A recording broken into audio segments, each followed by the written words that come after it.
This is Pastor Greg Mayhorn. I'm glad you're joining me today as we're talking about the power of words, the currency of the spiritual dimension. It's with words that God created our world. It's with words that God controls the world we're in. It's with words that God can bring changes to the world we're in. And the amazing thing is that He has given to humans the ability and the power to choose words we speak. And our words also have power. Our words have the ability to change things. They have the ability to control things.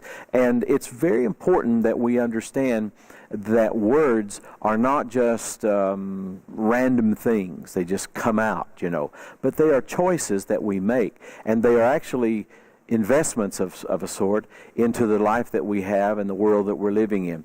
Jesus said in Matthew 12:37, "By your words you will be justified, and by your words you will be condemned." In other words, the power for acquittal or the power for judgment is in the words of our mouth. And when Paul in Romans chapter 10 talked about the new birth, he said that we believe with our heart, but we confess with our mouth unto salvation.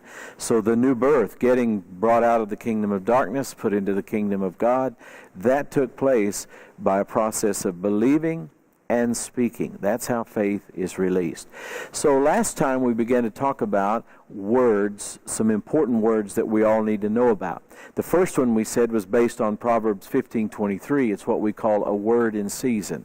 It's saying the right thing at the right time.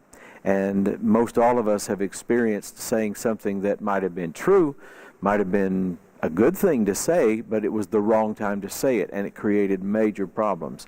So a word in season is important. We need to be led by the Spirit, and we need to walk in love in this area, because sometimes we want to say something that's very true, but we want to say it with the wrong motivation. We're angry, we're hurt, we're offended, and so we know we could say something, and it's very true. It couldn't be disputed, but yet it's just not the right time. Be careful to speak the right word at the right season. The second thing I want to talk about, and it's connected to this, is a word of love. 1 Corinthians chapter 13 and verse 8 tells us that God's love never fails. It is the unfailing force that motivates all that God does and defines who He is. We're told in 1 John chapter 4 that God is love. It's interesting. He has faith. He has power. He has so many things, but He is love. And so we need to speak words of love, because those words are non-failing words.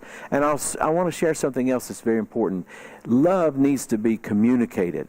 In order for people to benefit from our love, it needs to be communicated. And I just want to encourage you today, tell the people in your life that you love, tell them you love them. Don't just expect that they already know it, or that you told them before, maybe 5 years ago or 20 years ago, or when you married them, you told them you loved them. Tell them now. Tell your children, tell your grandchildren, tell your parents, if you still are blessed to have your parents in your life. Tell them you love them. I think sometimes that really serious Christians, the kind I'm talking about, the ones who almost never smile and they're not very happy about anything.